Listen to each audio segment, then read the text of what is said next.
Okay, I'm taking a little break from doing the paint stripping on the body. I'm gonna go ahead and take my headlight assemblies apart. And the reason I'm taking it apart, I'll show you here on this frame here.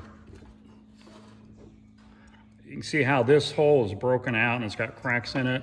And this hole up here, it's also starting to crack.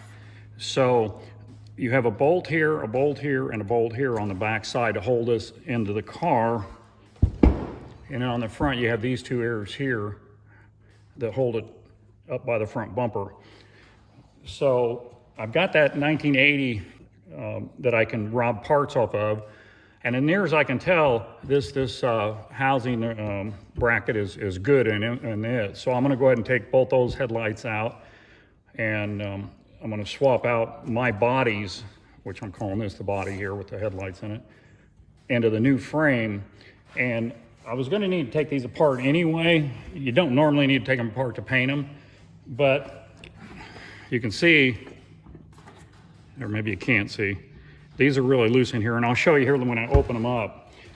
Anytime your headlight switch quits working or your vacuum system quits working, you need to open your headlights on your Corvette. You can do it manually by reaching up through the front of the grill. And it's kind of hard to show you when it's on the car, but you can see this bracket right here and see this screw right here. This is an adjusting screw that allows it, when it comes down so far, it hits that to stop, so it doesn't, you can adjust the height of it when it opens and closes that way.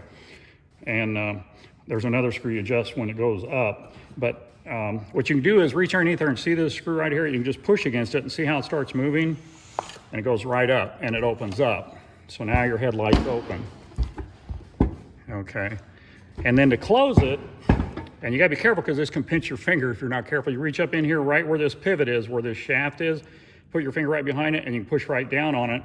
And once it starts going down, you can kind of pull your hand out of the way and just pull down on it like that. And then it closes. So it's really easy.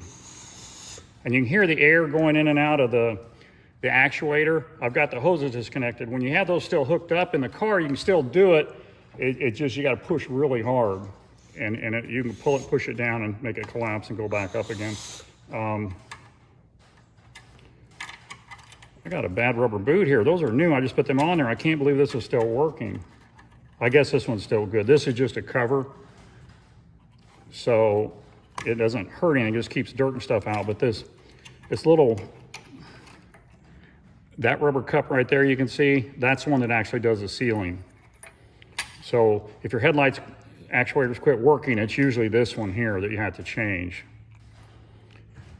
So first thing I'm going to do, let me see if I can show you a little better on this now it's up. I can't hold the frame tight enough, but I don't know if you can see that shaft is moving. So when you're going down the road,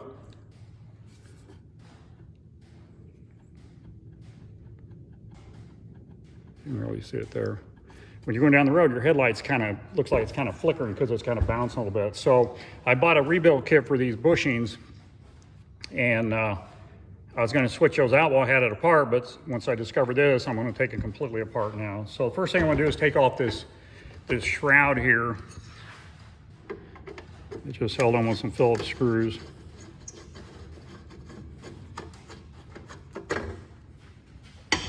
One there, one here. I'm not sure if these have all the screws in them, but when I put it back together, I'll make sure I got all the screws back in them. But those two, and then there should be,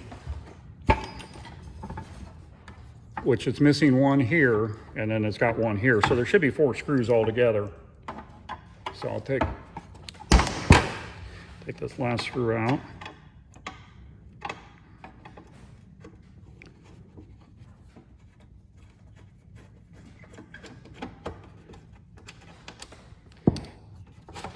And that slips right out.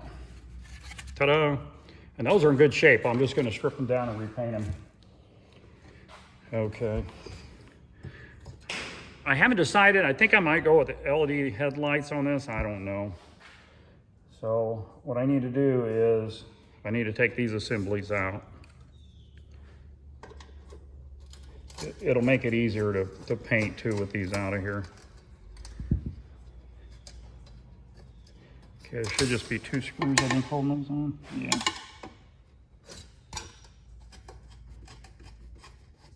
Well, I guess there's 3 screws. Yeah, there's supposed to be 3 screws, but one of mine is broken off here. You see when I pull it off here, this little tab right here, that should be spot welded to this piece. You can see that little dark spot there, and it's broken off. So I'm gonna have to either try to tack that somehow or just buy a new one of these.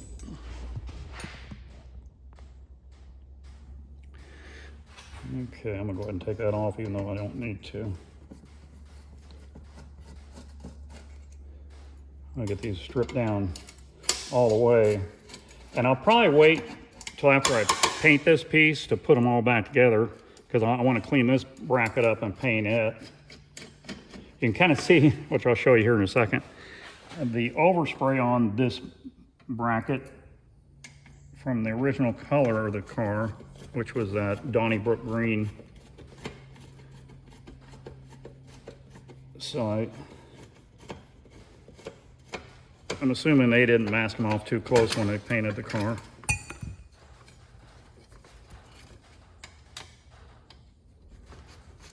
Took the wrong screw out. Took the screw out that holds the headlight bucket. Okay, these are already unplugged, so I can just set them off to the side. And then you have these buckets here. Excuse me. I'm missing a screw on that. So I may be stealing some screws off the other headlight assembly. So what you can do is you have to take the spring off, and then you can take these buckets out. And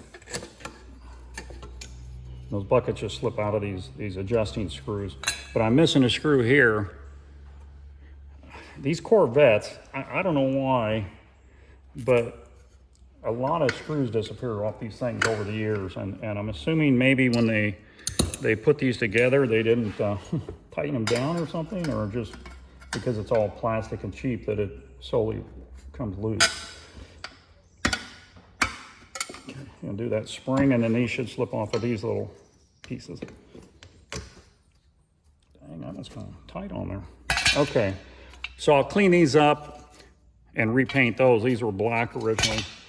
But you can kind of see the Donnybrook green here, and then you can see where when they painted the car red, they got a little bit overspray on them. But the Chevrolet wasn't too careful about masking stuff off or worrying if it was completely covered.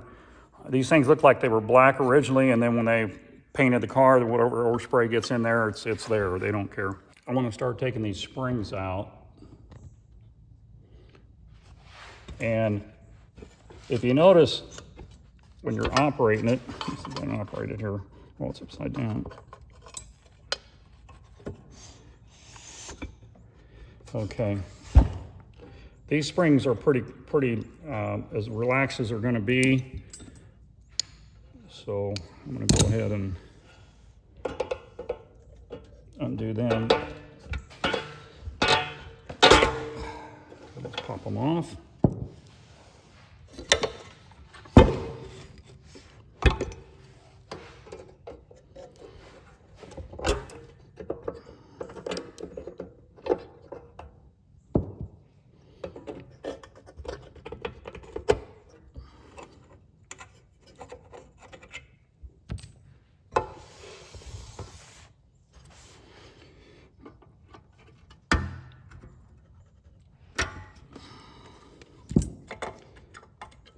Okay, now some of these, you almost won't get them out without twisting them off, but I really don't have much choice. I got to take everything off because I'm taking, these actuators are new. I put them new on the car. So, I mean, there's a lot of stuff I'm gonna have to take off, pretty much everything. These bolts I wouldn't necessarily need to take out right here because this bracket should be on the other one. So I don't know. We'll see. I'm going to try to take them completely apart because I want to go through and loosen up everything, because these brackets, especially these, like these, this is like almost like a plastic in those. So those I think I can get broke loose fairly easy. But some of these going into pot metal, they're kind of hard to get off. And pretty much all the fasteners on here are take a 1/2-inch socket. These should come loose because I had to take them off when I put the new actuators on. These should come loose fairly easily.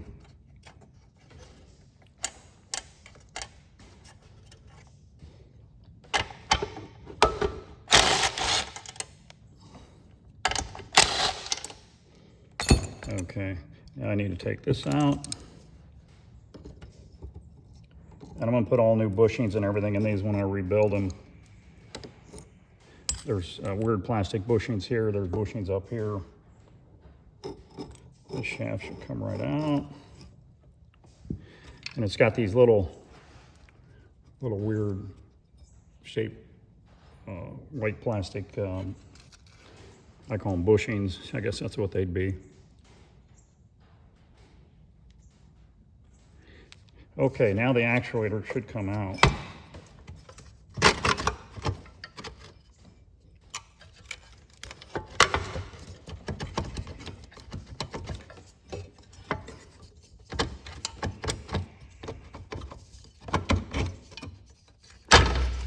There it comes.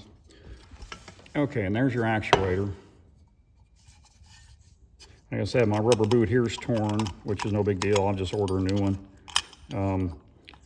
But that piece down in there is what seals. And okay, I'll pull this back. And you can see how it comes out with the shaft.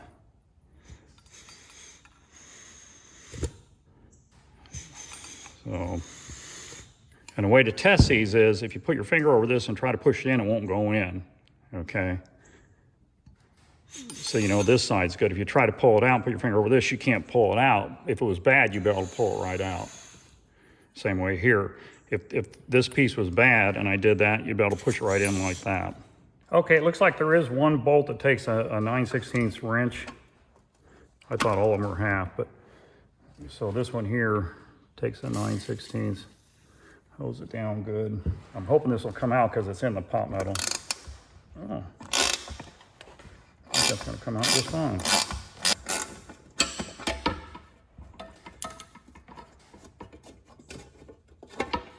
Okay, it's kind of a shouldered bolt, or it's got a, I guess,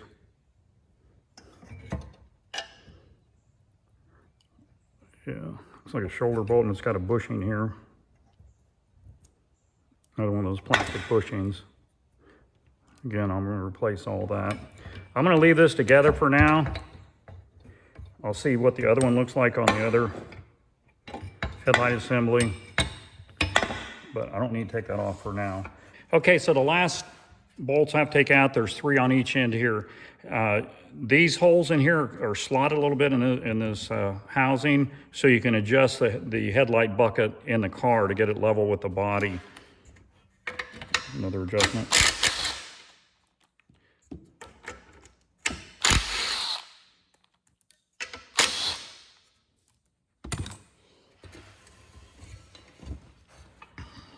Take these out.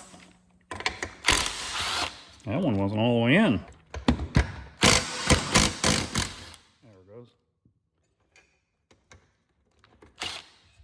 Okay, that should come out now.